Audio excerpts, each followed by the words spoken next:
This is a summary of the third season of the Debbie and Carrie show. With the coming of spring break in the year 2023, the Sims and the Smiths decided to take another vacation together, and so they agreed to go to Miami because that is where Carrie's father, Dr. Martin Leslie, and his family were. When they arrived, Carrie was astonished to meet for the first time Martin's mother, Elizabeth Leslie, who in the 1970s was known as Lizzie Boarded Up, a punk rock star, and the inspiration for Carrie's own original appearance. Elizabeth looks like a much older version of Carrie herself, complete with slightly gray hair and thick glasses. The two became extremely close quickly, and so Elizabeth filled the gap that the death of Kelly Sims had left behind in Carrie's life. Soon after returning from that vacation, Sandy was hired to defend Jack Watson from a charge related to illegal gun possession due to his being a convicted felon.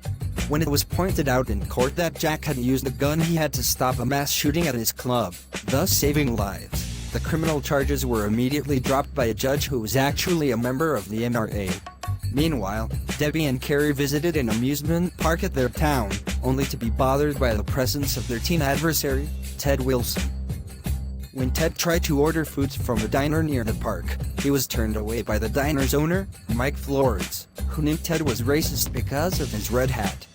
Despite inheriting a home and cat shelter from Kelly Sims, Tara Conlon is not really happy. She wants to be loved.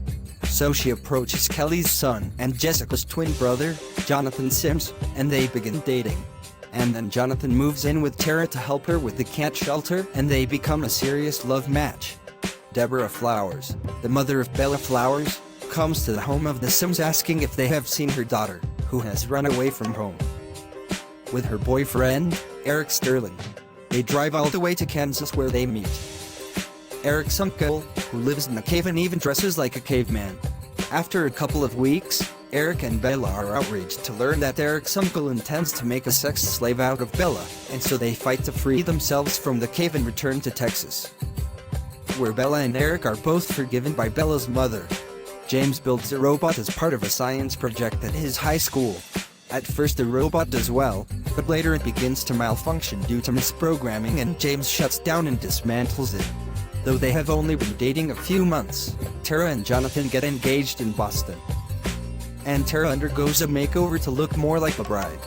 Jonathan gives the happy news to Jessica, and then he persuades Jessica to let Debbie and Carrie get married soon too. Jessica and Debbie then appeal to Sandy Smith. Despite expressing doubts about the matter, Sandy finally agrees to the idea. Debbie and Carrie then set a wedding date, June 30th, right after their 16th birthdays. Together they work out the plans for the wedding, much to the amazement of their mothers. But those plans are derailed when Ted Wilson, Carrie's enemy, attacks her in the girls' restroom at school with a baseball bat, breaking Carrie's left leg and shattering the left side of her face and jaw, and even damaging her left eye. Despite Carrie being disfigured and disabled by Ted Wilson, she and Debbie are determined to get married, and so they exchange their vows in the hospital where Carrie is being treated. Thus their love for each other triumphs over bigotry once more. Carrie regains her mobility as her leg heals, but she must undergo several surgeries over the next few months to repair the damage to her face and eye, until finally her vision is fully restored and her face looks normal again. Debbie and Carrie throw a massive party at the Tuscany Tavern to celebrate Carrie's recovery, and Jonathan Sims and Tara Conlon also attend the party and get married there too. Tara then changes her name to Tara Sims. Several months later, Penny Bentley, the niece of Wayne Bentley and the granddaughter of Susan Bentley, comes to the Tuscany Tavern to report that her grandmother has suffered a heart attack and so cannot work for a while, so Penny offers to take her place. She makes a highly positive first impression on Lucy and Jessica, and so Penny will later be hired as a cook to replace her grandmother. Several years later, Debbie and Carrie have graduated from high school, left the town and moved to Dallas, where Debbie has become a model and Carrie is an artist. James is living with them and is still in high school.